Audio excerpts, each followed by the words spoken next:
Leucoencefalopatía multifocal progresiva. Todo lo que debes saber. La leucoencefalopatía multifocal progresiva es una enfermedad rara y fatal de tipo viral en la que se daña e inflama la sustancia blanca del cerebro en múltiples puntos. Es causada por el virus Hong-Cunningham, virus JC, y afecta al 4,8% de los enfermos con SIDA. Esta patología es exclusiva de personas con el sistema inmunitario debilitado, pues el virus JC se mantiene controlado por las células circulantes que defienden al cuerpo de patógenos. La tasa de mortalidad, los primeros meses tras el contagio en inmunodeprimidos es del 50%. ¿Qué causa la leucoencefalopatía multifocal progresiva? El agente etiológico de la leucoencefalopatía multifocal progresiva, LMP, es el virus JC, un poliomavirus muy común en la población general que suele causar infecciones asintomáticas durante la infancia. Este es un agente microscópico de 45 nanómetros de diámetro, compuesto por ADN bicatenario de 5 a 13 kilobases, 5.000 a 13.000 pares de nucleótidos, envuelto en una cápside, sin una capa lipoproteica accesoria. Tal y como indica la revista Neurological Disorders, el virus es cosmopolita y su ruta de transmisión más conocida es la fecal oral. La mitad de las infecciones se producen de hijos a padres dentro del hogar.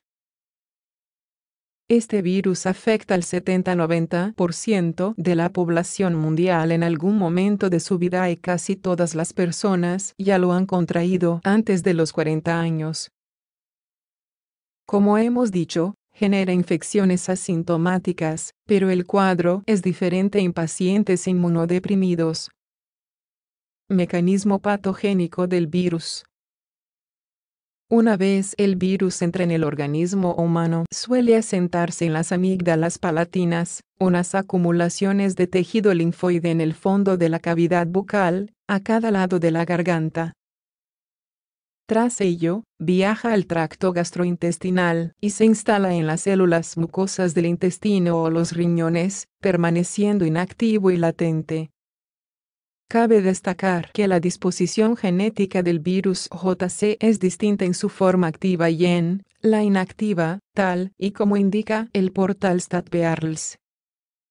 Cuando el patógeno pasa de latente a infectivo, puede invadir el tejido cerebral, lo que desemboca en la destrucción de las vainas de mielina de las neuronas. Las vainas de mielina son el revestimiento de los axones neuronales. Permiten la transmisión de los impulsos nerviosos a distancias relativamente largas, ya que aíslan a la neurona del entorno. Una vez se ha dañado esta capa protectora, el virus se introduce en el núcleo de los oligodendrocitos y genera aún más daños. Todo esto también provoca infiltración de linfocitos y respuestas inflamatorias en el área afectada. Al final, la materia blanca del cerebro se ve dañada de forma irreversible. En primera instancia, es necesario recalcar que VIH y SIDA no son lo mismo. Un paciente infectado por el VIH presenta una etapa inicial aguda sintomática, pero luego el patógeno actúa de forma lenta y continuada. El virus de la inmunodeficiencia humana, poco a poco, ingresa dentro de los linfocitos CD4 y los destruye. Según el portal IBInfo, un paciente infectado por VIH pasa al estadio de SIDA cuando el conteo de linfocitos CD4 es menor a 200 por milímetro cúbico de sangre.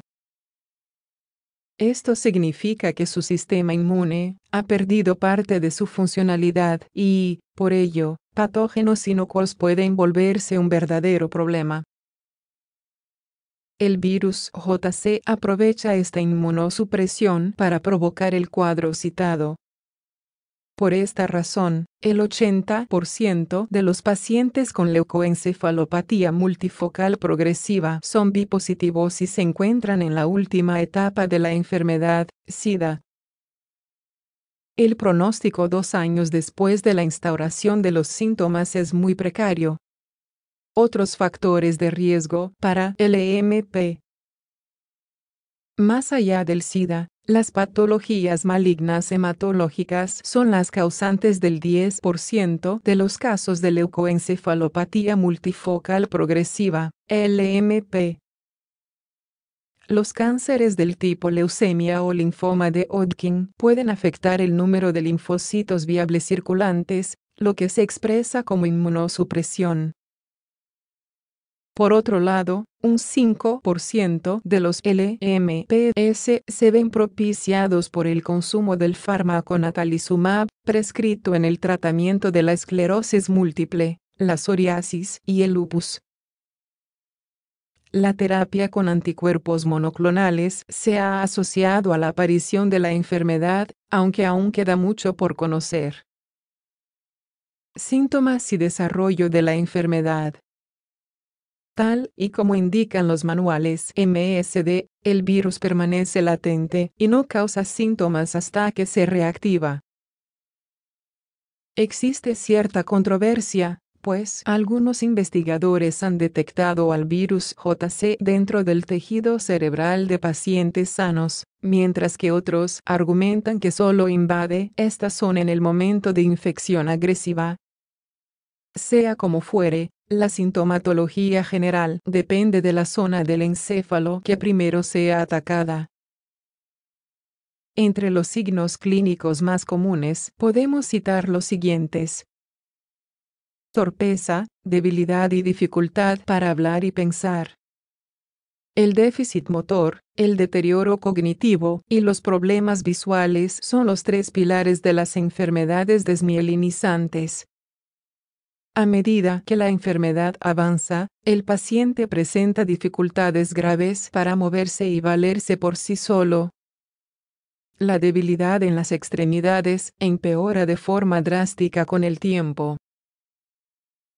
En general, en unos pocos meses el paciente quedará postrado en cama.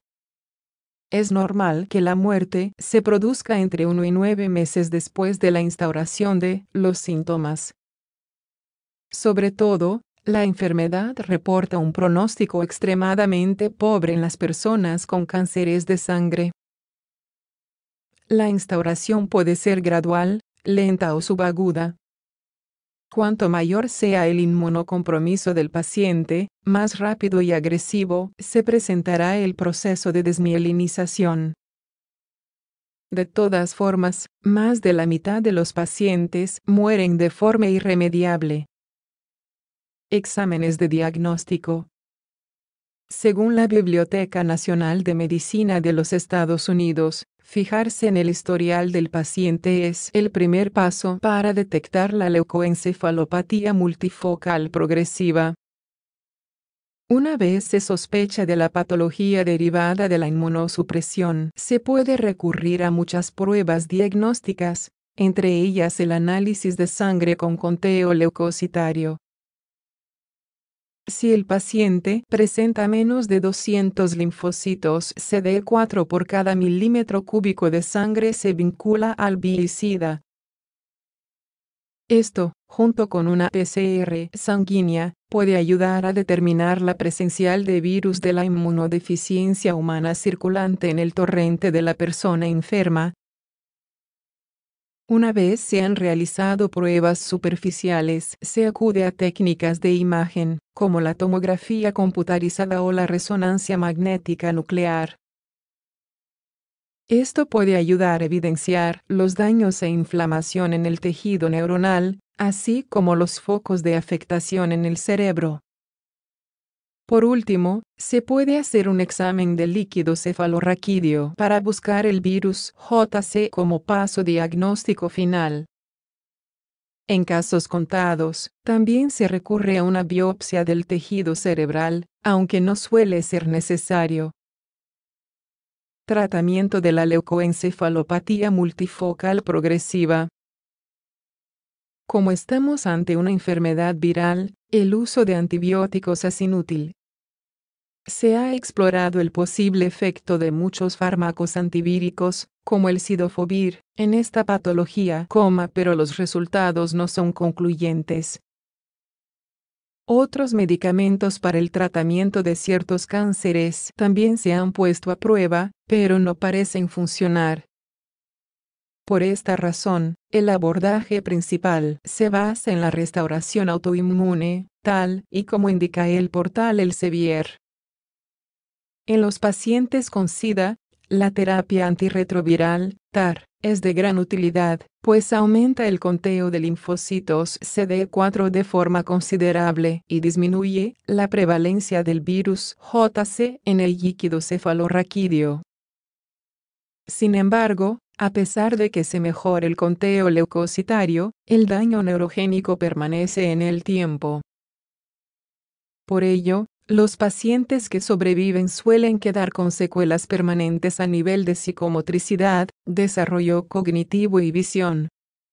Es difícil que esta patología llegue a buen puerto. Como habrás comprobado, estamos ante una enfermedad agresiva, de rápida instauración, de sintomatología evidente y con un pronóstico fatal. El virus que causa la leucoencefalopatía multifocal progresiva no es el problema por sí solo, ya que lo grave es el estado del paciente previo a la infección y su imposibilidad para generar una respuesta inmune. Por desgracia, es imposible terminar con una nota positiva. En el caso de los pacientes VI positivos, se puede salvar su vida, pero el pronóstico a largo plazo aún no se ha dilucidado. En el escenario de las personas con leucemia o linfomas, la tasa de supervivencia se aproxima al 0%. De todas formas, cabe destacar que solo un pequeño porcentaje de los infectados con SIDA terminan desarrollando esta patología. Además, con las terapias antirretrovirales, TAR, un paciente con VI puede tener una vida normal, incluso sin llegar a padecer SIDA en ningún momento.